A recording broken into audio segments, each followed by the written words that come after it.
हमारे साथ जेके त्रिपाठी पूर्व राजनयिक है, इस वक्त लाइव जुड़ चुके हैं। जेके त्रिपाठी जी, आपका बहुत बहुत स्वागत करती हूं। समिट फॉर फ्यूचर यानी आने वाले भविष्य में कौन कौन सी चुनौतियां हैं जिनसे हमें पार पाना होगा। यूएन इसको लेकर लगातार प्रयासरत है। 2015 में कुछ एजेंडेज रखे गए थे कि कैसे हमें दुनिया को बचाना है। सबसे पहले प्रधानमंत्री मोदी के संबोधन में जो प्रमुख बातें रही, जो कि समिट फॉर फ्यूचर के लिए महत्वपूर्ण रही और ग्लोबल साउथ की आवाज के तौर पर, मैं चाहूंगी कि उनसे शुरुआत करें। जेके त्रिपाठी जी।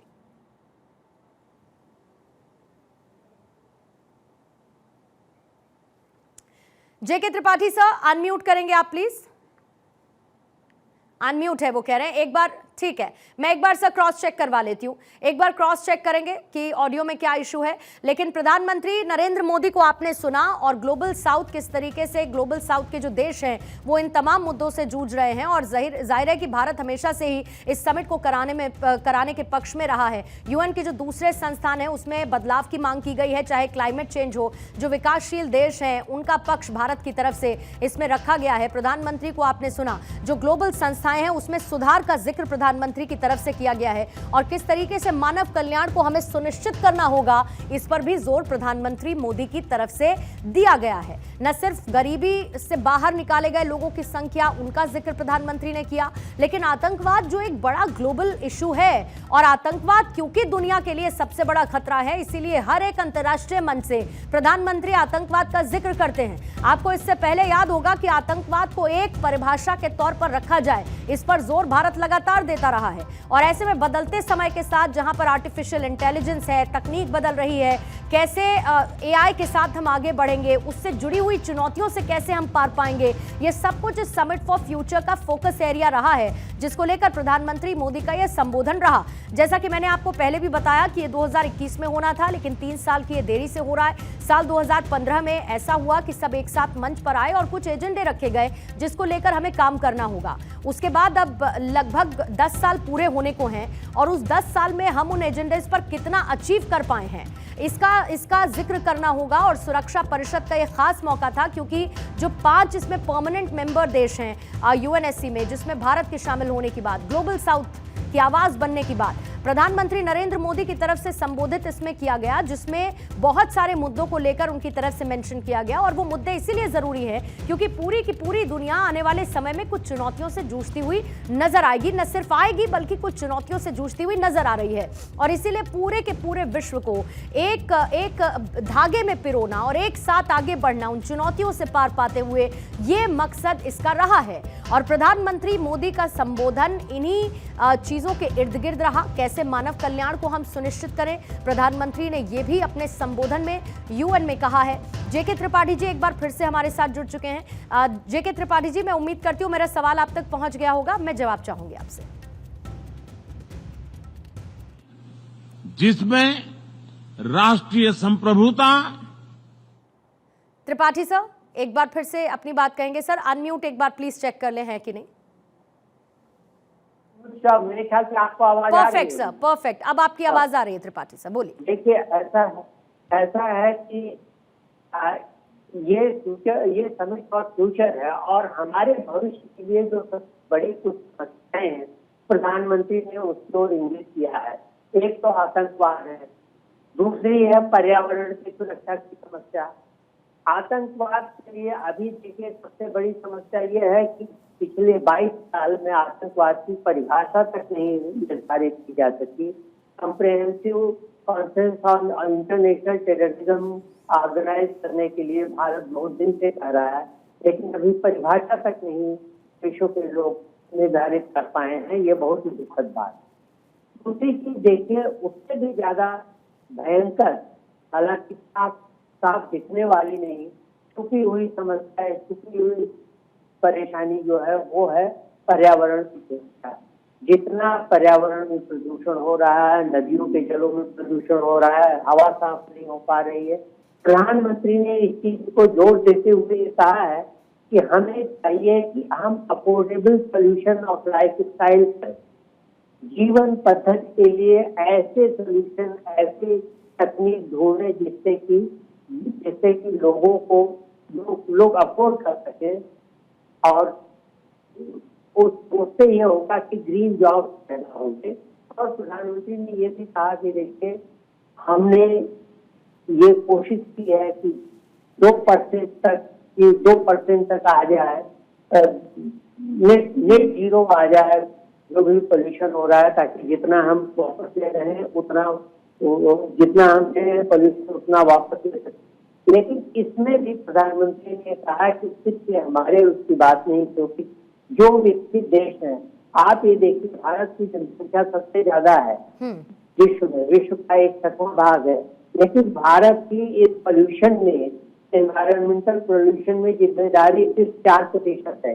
इसका मतलब कि जो बड़े बड़े विकसित देश हैं वो इसके लिए ज्यादा जिम्मेदार हैं और उन्हें इसकी जिम्मेदारी उठानी चाहिए। इसीलिए फंड देखते G20 में बनवाया गया और इसीलिए ग्लोबल साउथ जो बोलते प्रधानमंत्री ने वहां भी इसी बात पर जोर दिया था। तो ये दो बड़ी समस्याएं हैं जो कि अगर न की गई तो अगले 20 साल में संसार के खात्मे की संभावना हो जाएगी। और इसके साथ ही उन्होंने भी कहा, पहले भी वो करते रहे ना, भारत का ये मानना है कि supply chain, resilient supply chain हो, हेल्थ के बारे में सभी लोगों को स्वास्थ्य की सुरक्षा मिलनी चाहिए, स्वास्थ्य सेवाएं मिलनी चाहिए, कोविड हो या आदि हो, सबके लिए एक ऐसी व्यवस्था होनी चाहिए कि धनी हो या गरीब सबको एक तरह से स्वास्थ्य सुविधा मिले। तो ये 3-4 चीजें जो प्रधानमंत्री ने अपने उसके बारे में उसके सुधार के बारे में कहा।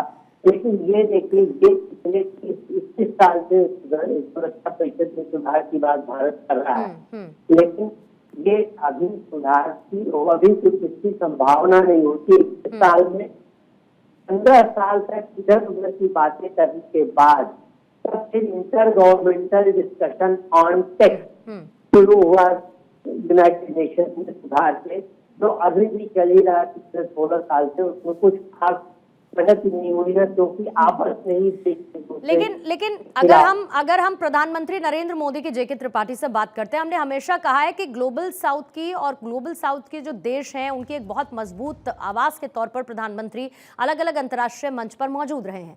ऐसे में यूएनएससी में भारत की सदस्यता परमानेंट कितनी इंपॉर्टेंट है, खास तौर पर जब वहां पर एक इंपॉर्टेंट रोल प्ले करने वाला चीन भी है।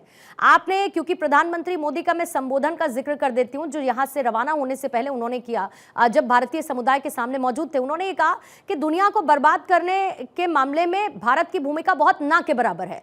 फिर अभी अभी आपने कार्बन एमिशन का भी जिक्र किया, उसमें तो खुद अमेरिका सर टॉप पर आता है। बाकी अगर आप ओवरऑल देशों का मिला ले 42% है, लेकिन खुद अमेरिका जो है इसमें नंबर 1 पर बना हुआ है। ऐसे में यूएनएससी में परमानेंट सदस्यता भारत की होना ग्लोबल साउथ देशों की आवाज के तौर पर ग्लोबल साउथ के देशों को कितनी मजबूती देगा और इन चैलेंजेस से निपटने के लिए कितना इंपॉर्टेंट है वो?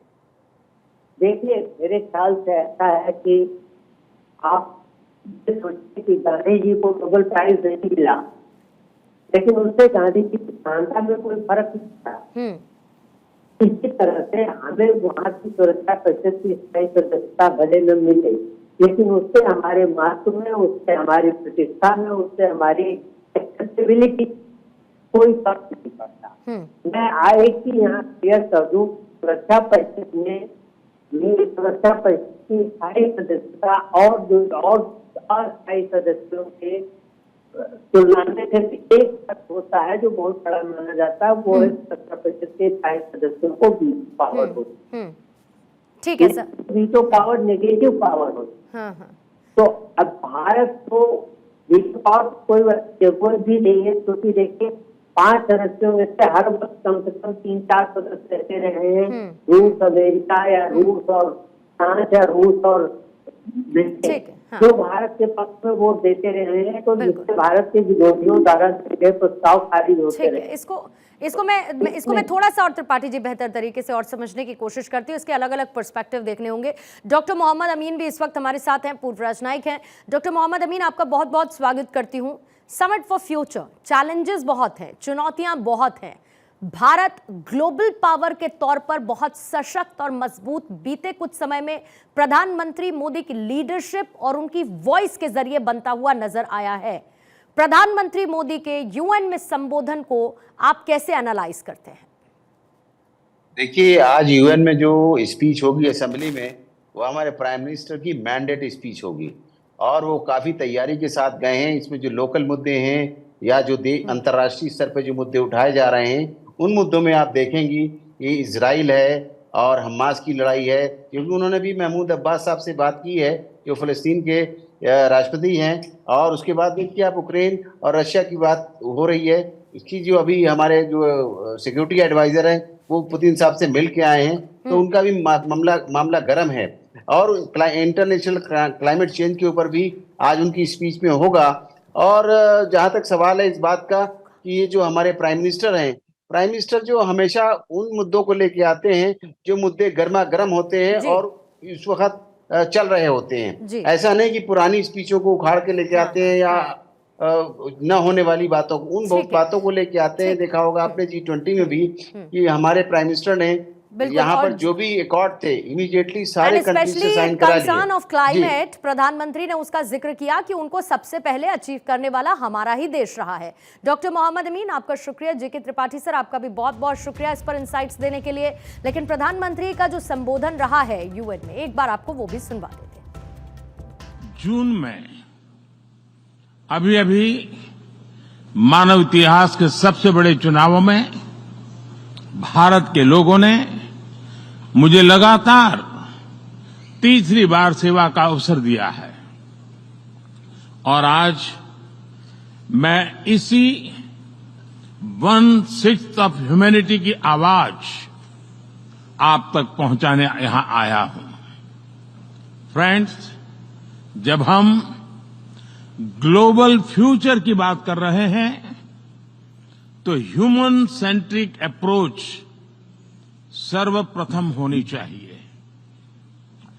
सस्टेनेबल डेवलपमेंट को प्राथमिकता देते हुए हमें मानव कल्याण, फूड, हेल्थ सिक्योरिटी यह भी सुनिश्चित करनी होगी।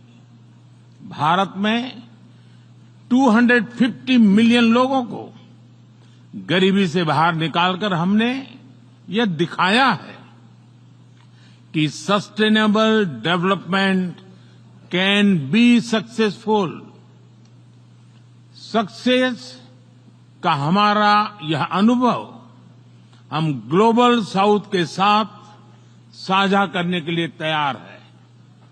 Friends, success of humanity lies in our collective strength, not in the battlefield. और वैश्विक शांति एवं विकास के लिए ग्लोबल संस्थाओं में रिफॉर्म्स आवश्यक है। Reform is the key to relevance. African union को नई दिल्ली समिट में G20 की स्थायी सदस्यता इसी दिशा में एक महत्वपूर्ण कदम था। वैश्विक शांति और सुरक्षा के लिए एक तरफ आतंकवाद जैसा बड़ा खतरा है तो दूसरी तरफ साइबर, मैरीटाइम, स्पेस जैसे अनेक संघर्ष के नए नए मैदान भी बन रहे हैं।